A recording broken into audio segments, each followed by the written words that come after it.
வணக்கம் அன்பர்களே, நான் உங்கள் astrologer doctor Satish. Future astrology TV மூலமாக இந்த தை மாத பலன்களை 12 ராசிகளுக்கும் டீட்டெயிலாக நம்ம பார்க்க போகிறோம். இந்த பதிவை முழுசாக பாருங்க. நிச்சயமாக ஏதாவது ஒரு ரூபத்தில் உங்களுக்கு யூஸ்ஃபுல்லாக இருக்குங்கிறதுல எந்தவித மாற்று கருத்தும் கிடையாது.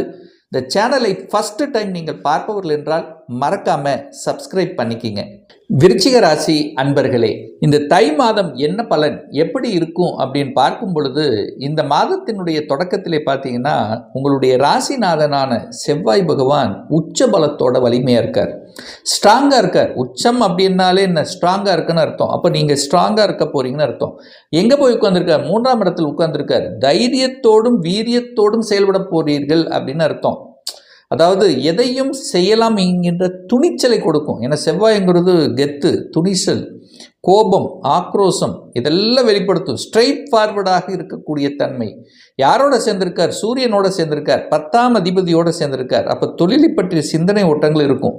சேஞ்சஸ், தொழிலை மாறலாமா, இல்லை தொழிலில் ஏதாவது அதிகாரத்தன்மைகள், பதவிகள் கிடைக்கக்கூடிய அத்தனை வாய்ப்புகளும் இருக்கிறது. அப்போ ராசிநாதன் வலுப்பெறுகிறது. அப்போ நினைச்சது நடக்கும். தான் எதை செய்யணும் அப்படின்னு ஆசைப்பட்டு இருக்கீங்களோ அதை எடுத்து செய்யலாம். நீங்க நல்லா இருக்கீங்க, ஸ்ட்ராங்கா இருக்கிறீங்க, ஒன்றும் பண்ண முடியாது. அப்போ திடகார்த்தமாக மனதில் இருந்து வந்த குழப்பத்தை விட்டு விட்டு தெளிவாக டிசிஷன் மேக்கிங்.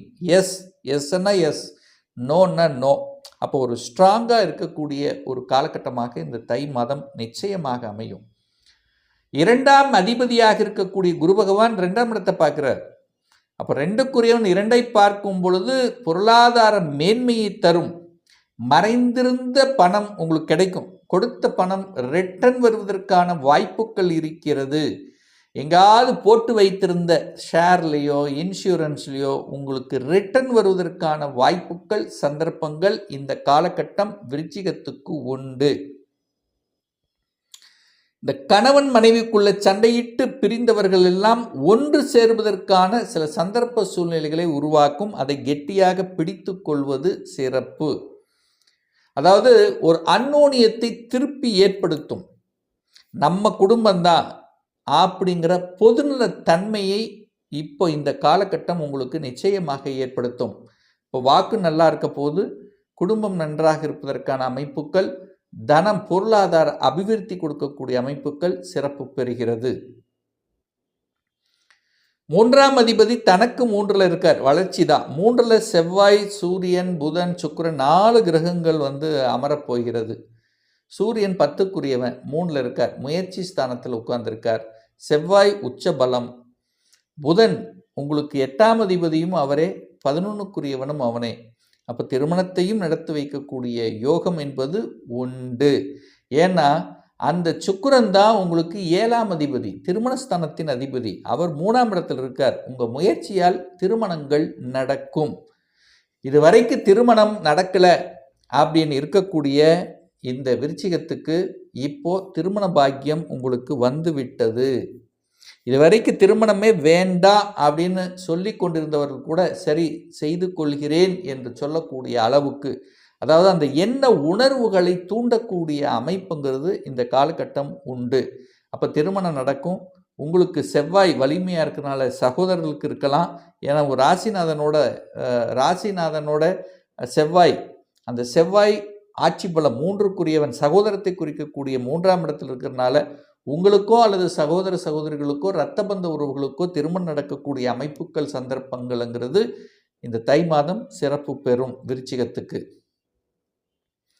விற்பனை சூப்பராக இருக்கும். 3ஆம் இடம் என்பது விற்பனையை குறிக்கக்கூடிய இடம்.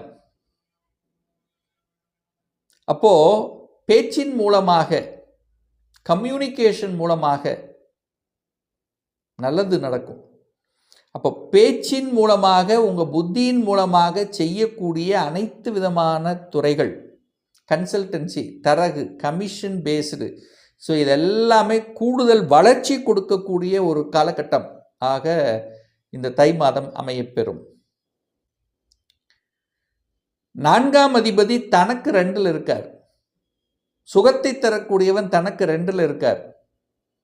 3ஆம் இடத்தில் செவ்வாய் சுக்கிரன் சேர்ந்திருக்கு. அப்போ விற்பனை ஆகாத நிலங்கள் விற்பனை ஆகும் அப்படின்னு அர்த்தம். ரொம்ப நாள் விற்பனை ஆகலை, விற்க மாட்டேங்குது, அல்லது விற்பனை செய்யணும் அப்படிங்கிற எண்ணங்கள், இப்படி இந்த விற்பனை சார்ந்த விஷயங்கள் இந்த மாதம் உங்கள் உணர்வுகளை கொடுத்து அதை திறம்பட நடத்தக்கூடிய ஒரு அமைப்பு சந்தர்ப்பங்களை உருவாக்கும். அதில் இந்த மாதிரி இருக்கிறவங்க, விற்கணும் அப்படிங்கிறவங்க தாராளமாக இந்த காலத்தை பயன்படுத்தி கொள்ளலாம். 6ஆம் அதிபதி உச்சபலம், நேர செவ்வாய் 6ஆம் இடத்துல பார்க்குது.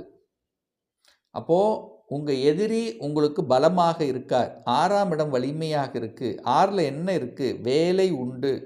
அப்போது நிறைய பேர்த்துக்கு வேலை கிடைக்கும். விருச்சிகத்துக்கு சேஞ்சஸ் கிடைக்கும். வேலை இல்லாதவர்களுக்கு வேலையை கொடுக்கக்கூடிய அமைப்பு. ஏன்னா 6ஆம் இடம் என்பது வேலையை கொடுக்கும். 6ஆம் இடம் என்பது கடனை கொடுக்கும். கேட்ட இடத்தில் கடன் கிடைக்கும். ஆனால் கடன் தன்னுடைய கெப்பாசிட்டிக்கு மேலே போயிடக்கூடாது. ஏன்னா எவ்வளவு கேட்டாலும் கடன் கிடைக்கும். கடன் வாங்கிட்டீங்கன்னா அப்புறம் என்ன, திருப்பி கட்ட வேண்டியதுதான். அப்போ கடன் 6க்குரியவன் வலிமையாக இருக்கிறதுன்னு அர்த்தம். ஹெல்த் கேர் எடுப்பீங்க கண்டிப்பாக. உச்சமாக இருக்கின்ற காரணத்தால் ஹெல்த்தில் ஏதாவது இருக்குமா, ஒரு மாஸ்டர் ஹெல்த் செக்கப் பண்ணிக்கலாம். ஏதோ ஒரு உணர்வு உங்கள் மனசில் தோன்றும். ஸோ ஹெல்த் சார்ந்த விஷயத்தில் அக்கறை எடுத்துக்கொள்வது சிறப்பு இந்த விருச்சிக ராசி அன்பர்களுக்கு. குரு போய் 8ல் இருக்கார். என்ன சார் பலன்? 5க்குரியவன் 8ல் இருக்கார். 5 என்பது குழந்தை, 8 என்பது ஒரு வலி. அப்போது குழந்தைகள் உங்கள் பேச்சு கேட்கல, குழந்தைக்கு ஏதாவது ஒரு விரயம் ஏற்படுகிறது, குழந்தைகளால் நமக்கு ஏதாவது மனசங்கடங்கள் கொடுக்கிறது, குழந்தைகள் நம்ம பேச்சை கேட்கறது இல்லை. ஸோ இந்த மாதிரி சின்ன சின்ன இருக்கும். அப்போ என்னென்னா கொஞ்சம் விட்டு கொடுத்து போகணும் அப்படிங்கிறத மைண்டில் வச்சுக்கோங்க. கோபப்பட்டு ஆக்ரோஷப்பட்டு பேசினால் அது எதிர்வினையாற்றும். அப்போ அன்பை கொடுத்தால் திருப்பி அன்பை கொடுக்கும். அப்போ கவுன்சிலிங் தான் ரொம்ப முக்கியம். குழந்தைகளுக்கு அன்பால் சொல்லி புரிய வைப்பது நல்லது. திட்ட கொடுத்தால் கேட்காது அப்படிங்கிறத மட்டும் மைண்டில் வச்சுக்கோங்க. 10ஆம் அதிபதி 3ஆம் இடத்துல உட்கார்ந்துருக்கார், செவ்வாயோட சேர்ந்துருக்கு. அப்போ 10க்குரியவன் தனக்கு 6ல் இருக்குது. அப்போ உங்கள் முயற்சியால் அரசாங்க வேலை கிடைக்கும், அரசாங்க எக்ஸாம் எழுதலாம் அப்படிங்கிற எண்ணங்களை கொடுக்கும். அப்போது இந்த விருச்சிகத்துக்கு கவர்மெண்ட் சார்ந்த விஷயங்கள், துறை ரீதியில் சம்பந்தப்பட்ட விஷயங்கள் சிறப்பை தரும். அரசியல்வாதிகள் எண்ணங்களை கொடுக்கும். அரசியலுக்கு போகலாமா அல்லது அதில் ஈடுபடலாமா, ஏற்கனவே அரசியல் இருந்தவர்களுக்கு ஒரு பதவிகள் கிடைப்பதற்கான வாய்ப்புகள், சந்தர்ப்பங்கள் இந்த காலகட்டம் சிறப்பு பெறும். 11க்குரியவன் 3ல் இருக்கார், முயற்சி ஸ்தானத்தில் இருக்கார்.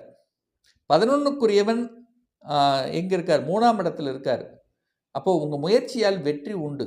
11ஆம் இடம் வெற்றி, லாபம், மனமகிழ்ச்சி, சந்தோஷம் இதெல்லாத்தையும் கொடுக்கும். வியாபாரத்தால் வெற்றி. அப்போது இந்த காலகட்டத்தில் செவ்வாய் சம்பந்தப்பட்ட துறை சூப்பராக இருக்க போகுது. எது? சீருடை அணிந்து பணியாற்றி கொண்டிருப்பவர்களுக்கு டக்குன்னு ஒரு ப்ரமோஷன் கிடைக்கலாம், இன்க்ரிமெண்ட் கிடைக்கலாம். இதை மாதிரி ஒரு நல்லது நடக்கக்கூடிய வாய்ப்புகள் உண்டு. எது? சீருடை அணிந்து பணியாற்றி கொண்டிருக்கக்கூடிய அத்துணை விருச்சிகத்துக்கு ஒரு நல்லது உண்டு. மெடிக்கல் சம்பந்தப்பட்ட துறையில் இருக்கிறவங்களுக்கு ஆளுமைத்தன்மை, அதில் ஒரு பெயரும் ஒரு புகழையும் ஏதோ ஒன்று சாதிக்கிறோம் அப்படிங்கிற அந்த தன்மைங்கிறது நிச்சயமாக கொடுக்கும். மெடிக்கலில் நிறைய பேர் பார்த்தீங்கன்னா உணவு தானங்களை கொடுப்பீர்கள். இந்த தானங்கள் வழங்குவதில் இப்போது இந்த காலகட்டம் உங்களுக்கு ஏதோ ஒரு வகையில் ஒரு தானத்தை செய்யக்கூடிய தன்மைங்கிறது இருக்குது. அதுவும் பர்டிகுலர் உணவு தானங்களை செய்யக்கூடிய அமைப்புகள், சந்தர்ப்பங்கள் உங்களுக்கு தேடி வரும். அதை சிறப்பு ஏற்படுத்திக்கலாம். நிறைய விருச்சிக ராசி என்பர்கள் கடல் கடந்து செல்லக்கூடிய வாய்ப்புகள், சந்தர்ப்பங்கள் உண்டு. அதாவது கடல் கடந்து போகலைன்னா கூட அந்நிய ஸ்டேட்டில், வேறு ஸ்டேட்டுக்கு அல்லது வேறு டிஸ்ட்ரிக்ட் செல்லக்கூடிய வாய்ப்புகளை உருவாக்கும். தொழில் ரீதியில் அல்லது படிப்பு ரீதியில் அல்லது வேலை ரீதியில், வியாபார ரீதியில். ஏன்னா குரு 8ஆம் இடத்திலிருந்து 5ஆம் பார்வையாக 12ஆம் இடத்தை பார்க்கிறது. அப்போ 12ஆம் இடம் என்பது வெளிநாடு, வெளியூர், வெளி மாநிலத்தை குறிக்கக்கூடிய அமைப்பு. ஒரு சில விருச்சிகத்துக்கு வெளிநாட்டில் செட்டில் ஆகக்கூடிய, பிஆர் வாங்கக்கூடிய, அங்கேயே இருக்கக்கூடிய ஒரு அமைப்புகளும் சந்தர்ப்பங்களும் உண்டு. சார் இல்லை சார் அங்கெல்லாம் நான் போகலை அப்படின்னா கூட நீங்கள் வேலை செய்யக்கூடிய இடத்தில் வெளிநாட்டு தொடர்புகள் அல்லது வெளிநாட்டு நண்பர்களை கொடுக்கக்கூடிய அமைப்புகள், சந்தர்ப்பங்கள் இந்த காலகட்டம் உண்டு. ஒரு நல்ல தெய்வ வழிபாடு அப்படின்னு எடுத்துக்கிட்டா தை மாதம் 11ஆம் தேதி, ஜனவரி மாதம் 25ஆம் தேதி ஞாயிற்றுக்கிழமை என்று சூரிய பகவானுடைய ஜெயந்தி. அந்த சூரிய பகவானுங்கிறது உங்கள் ராசிக்கு 10ஆம் அதிபதி. அப்போது யாருக்கெல்லாம் சூரிய புத்தி நடந்து கொண்டிருக்கிறதோ, யாருக்கெல்லாம் சரியாக தொழில் அமையல, எனக்கு ப்ரொமோஷன் கிடைக்கல, தகப்பனால் லாபம் கிடைக்கல, அனுகூலம் இல்லை, அரசியல் சார்ந்த விஷயத்தில் ஏதாவது பிரச்சனை, அரசாங்கத்தில் ஏதாவது பிரச்சனை, ஒரு ஆளுமை தன்மை அடைய முடியல, அல்லது உங்களுடைய பூர்வீகத்தில் ஏதாவது பிரச்சனை, ஸோ இந்த மாதிரி சொத்து பிரச்சனை, பாதக பிரச்சனை, இந்த மாதிரி ஏதாவது தொந்தரவு உங்களுக்கு இருக்கிறது அப்படின்னா அன்றைய தேதியில் அன்றைய நாளில் சூரிய பகவானை சென்று வழிபடுவது, நவகிரகத்தில் இருக்கக்கூடிய சூரிய பகவானை வழிபடுவது ரொம்ப ரொம்ப நல்லது. அதாவது சிகப்பு நிற வஸ்திரத்தை அந்த சூரிய பகவானுக்கு அணிவித்து அர்ச்சனை செய்யுங்க. சிகப்பு மலர்களால் அர்ச்சனை செய்து 9 நெய் தீபம் ஏற்றி மனசார பிரார்த்தனை நீங்கள் பண்ணீங்கன்னா நிச்சயமாக உங்களுக்கு தொழில் மற்ற விஷயத்தில் எந்த இடையூறு இருந்தாலும் நிவர்த்தி ஆகுங்கிறதுல எந்தவித மாற்று கருத்தும் கிடையாது.